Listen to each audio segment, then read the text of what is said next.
The weight of chains. The Eternal Empire had ruled longer than any living species could remember.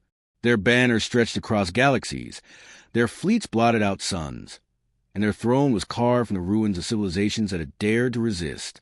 Entire histories had been erased, entire cultures dissolved into the machinery of obedience.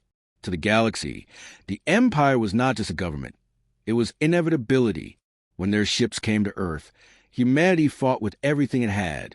Our fleets were small compared to theirs, our weapons primitive against their technology, yet we resisted with the desperation of a species with nothing left to lose.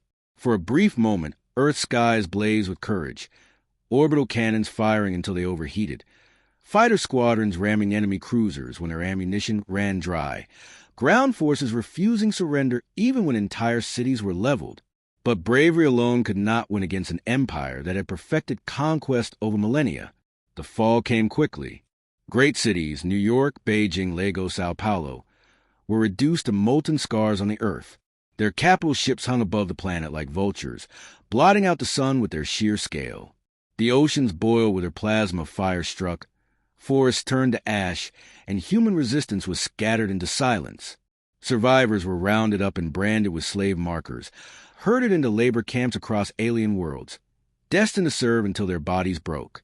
The Eternal Empire judged humanity as it had judged countless others before, fragile, too emotional, too reckless, too weak to endure. To them, humans were a failed species, destined to either kneel or vanish. But they did not understand what it meant to be human. In the silence of the camps, humans whispered to one another. In the black mines of distant moons, workers carved secret symbols of Earth into the stone. In factories where they were forced to build weapons for their masters, they memorized schematics, learning every circuit and every flaw. And in the dark nights of alien skies, mothers and fathers told their children of a blue and green world that still lived in their hearts, a place worth fighting for. The Empire had taken Earth. They had taken freedom. They had taken everything, but the one thing they could never break. Our will, what the Eternal Empire saw as fragility, was in truth resilience. Where other species surrendered, humans adapted. Where others bowed, humans endured. And though the chains were heavy, the fire of defiance burned brighter with every passing year. The galaxy would learn, though it did not yet know it. When you call humanity fragile, you only forge a weapon that will one day destroy you. Sparks and ashes. The Eternal Empire believed they had ended the story of Earth. Our cities burned, our fleets were dust, our people scattered across the stars in chains. In their arrogance, they mistook silence for submission. But silence is never the end. It is the breath before the storm. In the slave camps of the Empire, sparks began to flicker. On the icy mining world of Karth, where humans were worked until their lungs froze in the crystalline dust, whispers passed through the tunnels. Old engineers sketched weapons from memory on the walls, erased before the overseers arrived. Children learned codes hidden in their lullabies, songs that seemed harmless but carried coordinates, warnings, and promises. On the agricultural moons of Tarvel, where humans toiled in fields under 3 suns, overseers began to notice tools disappearing. At first, it was small, an extra wrench, a stolen blade. Then whole crates of metal and fuel vanished into the night. What the Empire never understood was that humans could turn anything, scrap, stone, bone, into a weapon. And aboard the war factories orbiting dying stars, humans built ships for their masters. But not all those ships ended up in the Empire's fleets. Some vanished during accidents, slipping into the void where Resistance crews awaited them. Piece by piece, boat by boat, a hidden armada began to take form. The spark of rebellion became fire on the outer rim. A human freighter, long thought destroyed, reappeared with stolen plasma cannons bolted to its hull. It ambushed an Empire supply convoy, annihilating it in a storm of fire. Survivors whispered the battle in awe. Fragile humans had destroyed an entire wing of the Empire's fleet. Soon, more voices joined the chorus. The Krell, insectoid miners broken by centuries of slavery, rose up when they saw humans dare the impossible. The Thalari, a species whose songs had been silenced under the Empire's lash, began to sing again, this time war chants. The humans had ignited something larger than themselves, a galaxy that had forgotten how to hope. But hope alone could not win. Humanity was still fractured, scattered across 1,000 systems, hunted by an enemy with infinite resources. To turn sparks into wildfire, they needed unification. They needed something greater than revenge. They needed a cause so powerful it could outshine the Empire itself. That cause was Earth, though scarred and silent. Though its skies were blackened and oceans poisoned, the idea of Earth lived in every human heart. The Empire thought it had destroyed our home, but instead, it had made Earth eternal, no longer just a planet, but a symbol. Wherever humans whispered in the dark, the word Earth was spoken like a prayer. And so, plans were made. Leaders emerged from the shadows. Scientists worked in secret, forging new weapons from stolen tech. Smugglers carried messages, not cargo. Soldiers trained not for survival, but for war. The Eternal Empire had not ended humanity's story. It had written the prologue to its own downfall. For in the ashes of conquest, humanity had found its true strength. Not fragility, but the ability to turn suffering into steel. And steel would one day pierce the heart of the Empire. The first broken chains. The Eternal Empire called it the Thyraxis Campaign, a routine suppression of slave unrest on a forgotten mining colony. To them, it was nothing more than a mop-up operation, barely worth the ink in the Admiral's reports. To humanity, it became the spark that lit the war. The humans of Thyraxis had lived generations beneath the lash, tunneling to the planet's molten crust to harvest energy crystals for the Empire's war engines. They were broken, starved, kept docile through brutality. But beneath the surface, they had built something else. Weapons smuggled piece by piece. Tunnels mapped not for mining, but for ambush.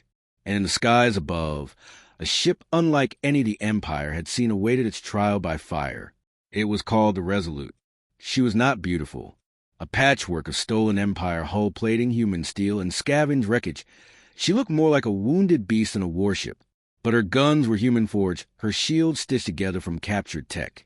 And her heart, her reactor, was Earth-made, pulled from the ruins of an ancient orbital station. When the Empire fleet descended on Thyraxis, expecting compliance, the Resolute rose from the clouds like a phantom. The first volley took the Empire by surprise.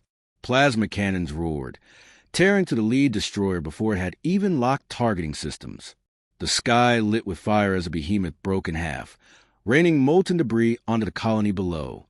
For the first time in centuries, slaves looked up and saw their masters bleed. Panic spread through the Empire ranks. Their doctrine had no page for this. Humanity had been fragile, weak, broken.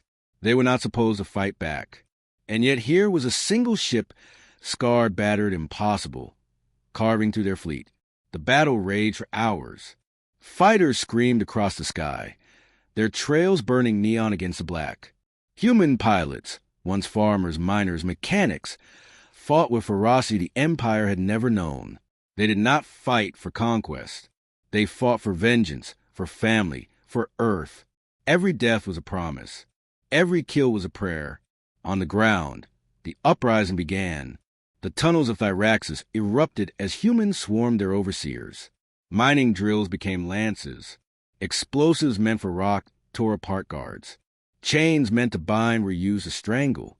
The Empire commanders, furious and bewildered, called for reinforcements. But the message never arrived. The humans had hacked their comms, rerouting distress calls into silence. For once, the mighty Eternal Empire was deaf, blind, and bleeding. By the time the last Empire cruiser burned, the galaxy had changed. Thyraxis was free. The victory was small on the galactic scale. A single colony, a handful of ships destroyed, but the impact echoed far beyond the battlefield. For the first time in living memory, a world had risen against the Empire and won. Whispers became roars. Across the slave worlds, news of Thyraxis spread faster than light. Species who had forgotten rebellion began to remember. The Krell sang war hymns. The Thalari smuggled weapons in their caravans. Even the cautious draft began to trade secrets with human rebels. The Eternal Empire had ruled for 1,000 years through fear. Now, for the first time, fear turned against them. On Thyraxis, As the fires dimmed and the dead were buried, the leaders of the resistance gathered. Commanders, engineers, pilots, and survivors, all human. They stood beneath the broken sky, bloody but unbroken, and spoke one truth. This is only the beginning. And so, the rebellion was born. Not fragile, not weak, but human. And the Empire, eternal no longer, had just felt the first crack in its foundation. The Empire falls. The eternal Empire had ruled for millennia. Worlds crumbled beneath their fleets, and civilizations bent their knees at the first sight of their banners. To every species across the stars, they seemed unbreakable, unending, inevitable, until humanity, for years after Thyraxis, humanity's rebellion spread like fire through dry grass. What began as a single ship, the Resolute, became fleets. What began as whispers of defiance grew into thunder. Slave worlds rose, old enemies became allies, and cracks split the Empire's iron grip. But an empire does not die quietly. The Eternal Throne commanded every remaining fleet to gather at Eryndor Prime, the jewel of the Empire, seat of the Emperor, heart of its power. It was here that the Empire meant to crush humanity's rebellion once and for all. Thousands of warships, planet crackers, and dreadnoughts ringed the world like steel teeth, and humanity came to meet them. The Allied fleet was a mosaic of the galaxy's broken peoples. Krell war beasts clad in living armor, thalarized storm carriers that shimmered with cloaking veils, draft drones that fought with cold precision, and at their center, human ships scarred, scavenged, and defiant. They flew under a single banner stitched from rags of conquered worlds. The battle began with silence. Then the stars screamed. The Empire unleashed everything. Waves of fighters, planet killer beams that sighed through space, dreadnought cannons that split moons. But humanity had long since learned to fight with less. They struck in shadows, cloaked in debris fields, turning wreckage into cover and gravity wells into weapons. The Resolute, still alive, led the charge, her hull patched with scars 100 battles, her crew unyielding. As the fleets clashed, humanity made its true move. While the Empire focused on the chaos above Eryndor Prime, a strike team descended to the surface. Soldiers, engineers, and survivors, the children of Earth. They weren't after ships. They were after the throne. The eternal Emperor sat in his fortress of obsidian, watching the battle through towering crystal screens. For 1,000 years, he had never feared. Empires had risen and fallen beneath him, but never his own. Humanity was supposed to be nothing, fragile, weak, dust. So when the walls of his throne room exploded and human boots thundered across his marble floors, he knew the impossible had arrived. The Emperor fought. His guards fought. But the rebels moved like lightning, like vengeance given flesh. They carried the fury of billions lost, the memory of a burned earth, the fire of every enslaved world. And when the Emperor fell, his crown shattered, his blood staining the throne, every ship in orbit felt it. The eternal Empire's command fractured in an instant. Admirals screamed orders into voided calms. Fleets turned on themselves, and worlds long bound by chains erupted in rebellion. Above, the Allied fleet pressed the advantage. One by one, Empire dreadnoughts burst into fire. Planet crackers fell silent.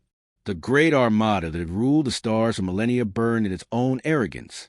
By the time the smoke cleared, Eryndor Prime was free. The galaxy stood in silence. The eternal Empire was no more. On the ruins of the throne, humanity raised no crown, no new empire.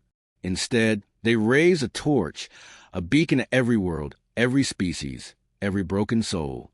Not a banner of conquest, but survival of unity, a promise that no chain would ever bind them again.